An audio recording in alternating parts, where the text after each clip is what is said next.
স্বামী শিষ্য সংবাদ শ্রী শরৎচন্দ্র চক্রবর্তী।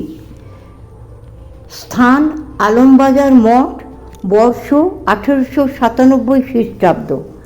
মঠে স্বামীজির নিকট হইতে কয়েকজনের সন্ন্যাস দীক্ষা গ্রহণ, সন্ন্যাস ধর্ম সম্বন্ধে স্বামীজির উপদেশ, ত্যাগই মানব জীবনের উদ্দেশ্য, আত্মানং মোক্ষার্থং জগদ্ধিতায় চ, উদ্দেশ্যে সর্বস্ব ত্যাগই সন্ন্যাস। সন্ন্যাস গ্রহণের কালাকাল নাই। যদ হরেব বিরজয়েত তদ হরেব প্রব্রজেত। ইতঃপূর্বে বলিয়াছি, স্বামীজি প্রথমবার বিলাত হইতে ফিরিয়া যখন কলিকাতায় প্রত্যাগমন করেন, তখন বহু উৎসাহী যুবক স্বামীজির নিকট যাতায়াত করিত। দেখা গিয়াছে, সেই সময় স্বামীজি অবিবাহিত যুবকগণকে ব্রহ্মচর্য ও ত্যাগের বিষয় সর্বদা উপদেশ দিতেন এবং সন্ন্যাস অথবা আপনার মোক্ষ ও জগতের কল্যাণার্থ সর্বস্ব ত্যাগ করিতে বহুদা উৎসাহিত করিতেন। আমরা তাহাকে অনেক সময় বলিতে শুনিয়াছি, সন্ন্যাস গ্রহণ না করিলে কাহারও যথার্থ আত্মজ্ঞান লাভই হইতে পারে না। তাহাই কেবল নহে, বহুজন হিতকর, বহুজন সুখকর কোনো ঐহিক কার্যের অনুষ্ঠান ও তাহাতে সিদ্ধিলাভ করাও সন্ন্যাস ভিন্ন হয় না। তিনি সর্বদা ত্যাগের উচ্চাদর্শ উৎসাহী যুবকদের সমক্ষে স্থাপন করিতেন এবং কেহ সন্ন্যাস গ্রহণ করিবে এইরূপ অভিপ্রায় প্রকাশ করিলে তাহাকে সমধিক উৎসাহিত করিতেন ও কৃপা করিতেন। তাহার উৎসাহ বাক্যে তখন কতিপয় ভাগ্যবান যুবক সংসার আশ্রম ত্যাগ করিয়া তাহার দ্বারাই সংসারাশ্রমে দীক্ষিত হইয়াছিল। ইহাদের মধ্যে যে চারিজনকে স্বামীজি প্রথম সন্ন্যাস দেন, তাহাদের সন্ন্যাসব্রত গ্রহণের দিন শিষ্য আলমবাজার মঠে উপস্থিত ছিল। শিষ্যের মনে সেই দিন এখনও জাগরূক রহিয়াছে। স্বামী নিত্যানন্দ, বিরজানন্দ, প্রকাশানন্দ ও নির্ভয়ানন্দ নাম গ্রহণ করিয়া শ্রী রামকৃষ্ণ মণ্ডলীতে ইদানে যাহারা সুপরিচিত, তাহারাই ওই দিনে সন্ন্যাস গ্রহণ করেন। মঠের সন্ন্যাসীগণের মুখে শিষ্য অনেকবার শুনিয়াছে যে ইহাদের মধ্যে একজনকে যাহাতে সন্ন্যাস না দেয়া হয়, তজ্জন্য স্বামীজির গুরুভাতৃগণ তাহাকে বহুদা অনুরোধ করেন। স্বামীজি তদুত্তরে বলিয়াছিলেন, আমরা যদি পাপে তাপে দিন দুঃখী পতিতের উদ্ধার সাধনে পশ্চাৎপদ হই, তাহলে কে আর দেখবে? তোমরা এ বিষয়ে কোনরূপ প্রতিবাদী হইও না। স্বামীজির বলবর্তী ইচ্ছায় পূর্ণ হইল। অনাথ শরণ স্বামীজি নিজ কৃপাগণে তাহাকে সন্ন্যাস দিতে কৃত সংকল্প হইলেন। শিষ্য আজ 2 দিন হইতে মঠেই রহিয়াছে। স্বামীজি শিষ্যকে বলিলেন, তুই তো ভট্টাচ মানুষ, আগামীকাল তুই এদের সাধ্য করিয়ে দিবি, পরদিন এদের সন্ন্যাস দিব।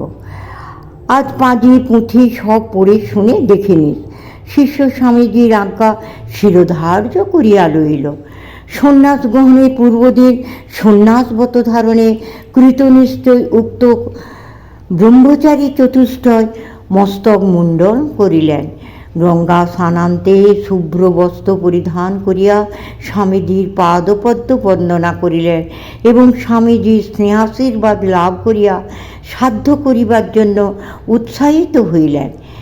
এখানে ইহা বলা অত্যুক্তি হইবে না যে শাস্ত্রমতে যাহারা সন্ন্যাসাশ্রম গ্রহণ করেন, তাহাদিগকে আপনার সাধ্য ওই সময়ে আপনি করিয়া লইতে হয়। কারণ সন্ন্যাস গ্রহণ করিলে লৌকিক কি বৈদিক কোনো বিষয়ে আর অধিকার থাকে না। পুত্র পৌত্রাদিকৃত সাধ্য বা পিণ্ডদানাদি ক্রিয়ার ফল তাহাদিগকে আর স্পর্শ করিতে পারে না। সেই জন্য সন্ন্যাস গ্রহণের পূর্বে নিজের শ্রাদ্ধ নিজেই করিতে হয়। নিজের পায়ে নিজ পিণ্ড অর্পণ করিয়া সংসারের এমনকি নিজ দেহের পূর্ব সম্বন্ধাদি সংকল্প দ্বারা নিঃশেষে বিলোপ সাধন করিতে হয়। ইহাকে সন্ন্যাস গ্রহণের অধিবাস ক্রিয়া বলা যাইতে পারে। শিষ্য দেখিয়াছে, স্বামীজি এই সকল বৈদিক ক্রিয়াকাণ্ডে সম্পূর্ণ বিশ্বাসী ছিলেন। শাস্ত্রমতে এই সকল ক্রিয়াকাণ্ড ঠিক ঠিক সম্পন্ন না হইলে মহাবিরক্ত হইতেন। আজকাল যেমন গেরুয়া পরিয়া বাহির হইলে অনেকে সন্ন্যাস দীক্ষা সম্পন্ন হইল বলিয়া মনে করেন, স্বামীজি সেরূপ মনে করিতেন না। গুরু পরম্পরাগত আবহমান কাল প্রচলিত ব্রহ্মবিদ্যা সাধনোপযোগী সন্ন্যাসব্রত গ্রহণের প্রাগনুষ্ঠানের নষ্ঠেয় নৈষ্ঠিক সংস্কারগুলি ব্রহ্মচারীগণের দ্বারা ঠিক ঠিক সাধন করাইয়া লইলেন। আমরা একথাও শুনিয়াছি যে পরমহংসদেবের অপ্রকট হইবার পর স্বামীজি সন্ন্যাস লইবার বিধিবদ্ধ পদ্ধতি যে সকল উপনিষদাদি শাস্ত্রে আছে সে সকল আনায়া স্বীয় গুরু ভাতৃগণের সঙ্গে একত্রে ঠাকুরের ছবির সমক্ষে বৈদিক মতে সন্ন্যাস গ্রহণ করিয়াছিলেন। আলমবাজার মঠে উপরতলায় যে জলের ঘর ছিল তাহাতে সাধ্যোপযোগী দ্রব্য সম্ভার আনিত হইয়াছে।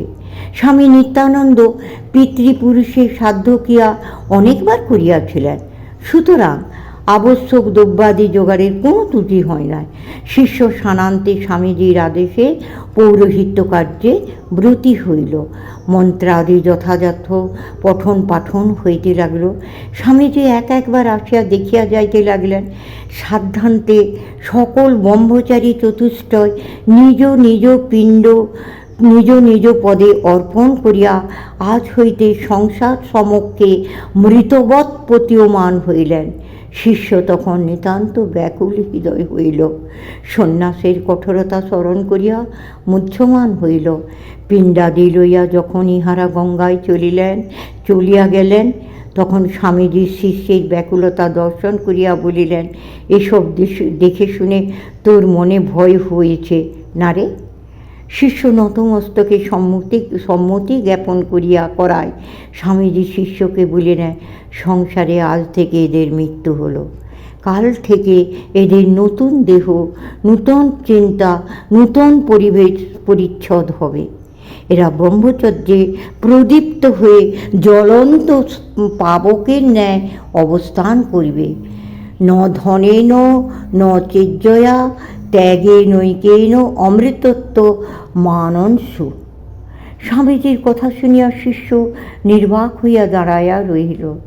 সন্ন্যাসের কঠোরতা স্মরণ করিয়া তাহার বুদ্ধি স্তম্ভিত হইয়া গেল। শাস্ত্র জ্ঞানাস্ফালন দূরীভূত হইল। সে ভাবিতে লাগিল, কার্যেও কথায় এত প্রভেদ। সাধ্য ব্রহ্মচারী চতুষ্টয় ইতোমধ্যে গঙ্গাতে পিণ্ডাদি নিক্ষেপ করিয়া আসিয়া স্বামীজির পাদপদ্ম বন্দনা করিলেন। স্বামীজি আশীর্বাদ করিয়া বলিলেন, তোমরা মানব জীবনের শ্রেষ্ঠ ব্রত গ্রহণে উৎসাহিত হইয়াছ। ধন্য তোমাদের জন্ম, ধন্য তোমাদের বংশ, ধন্য তোমাদের গর্ভধারিণী, কুলং পবিত্রং জননী কৃত্যর্থা। সেই দিন রাত্রে আহারান্তে স্বামীজি কেবল সন্ন্যাস ধর্ম বিষয়ে কথাবার্তা কহিতে লাগলেন। সন্ন্যাসব্রত গ্রহণ উৎসুক ব্রহ্মচারীগণকে লক্ষ্য করিয়া বলিতে লাগলেন, আত্মানং মোক্ষার্থং জগদ্ধেতাশ্চ। এই হচ্ছে সংসারের প্রকৃত উদ্দেশ্য। সন্ন্যাস না হলে কেহ কদাচ ব্রহ্মজ্ঞ হতে পারে না। এ কথা বেদান্ত ঘোষণা করছে। যারা বলে সংসারও করব, ব্রহ্মজ্ঞও হব, তাদের কথা আদপে শুনবে না। ওসব প্রচ্ছন্ন ভোগীদের স্তোত বাক্য। এতটুকু সংসারের ভোগেচ্ছা যা রয়েছে, এতটুকু কামনা যার রয়েছে, এ কঠিন পন্থা ভেবে তার ভয় হয়। তাই আপনাকে প্রবোধ দেবার জন্য বলে বেড়ায়, একুল ওকুল দুকুল রেখে চলতে হবে। ও পাগলের কথা, উন্মাদের প্রলাপ, অশাস্ত্রীয়, অবৈদিক মত। ত্যাগ ভিন্ন মুক্তি নাই, ত্যাগ ভিন্ন পরাভক্তি লাভ হয় না। ত্যাগ ত্যাগ নান্যহ পন্থা বিদ্যতেহ নায়। গীতাতেও আছে, কাম্যানং কর্মণং ন সন্ন্যাসং কবয় বিদু। মুমুক্ষু।